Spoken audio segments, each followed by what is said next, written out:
16 na taong gulang na lalaki nasawi matapos makuryente sa Morong Bataan. Detalye na balita mula kay Danny Kumilang, RH37. Danny, good morning. Patay ang isang 16 anyos na out of school youth matapos makuryente ito sa Purok 7, Sitio Minanga, Barangay Mabayo, Morong Bataan, alas 11:15 nitong umaga ng araw ng Sabado. Ang biktima ay kinilalang si Melvin Arpon Lagnas, residente ng Barangay Mabayo, Morong. Batay sa investigasyon, habang pinuputol ni Rod Castillo ang mga sanga ng mangga sa loob ng compound ni Ginang Ramon Punsalan, dumating umano ang biktima at nagpumilit ito na tumulong.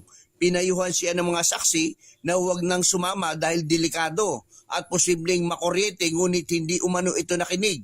Agad siyang umakyat sa bubong ang biktima at nang mahawakan ang sangang malapit sa kuryente ay dito na ito nakuryente. Mabilis itong ibinaba ni Joseph Ulatan at isinugod ni Rod Castillo sa Morong Municipal Health Center, subalit idiniklarang dead on arrival bandang 11:30 ng umaga ng doktor. Samantalang umani naman ng pakikiramay sa nangyaring bigla ang pagkamatay na di inaasahan nitong nasabing biktima.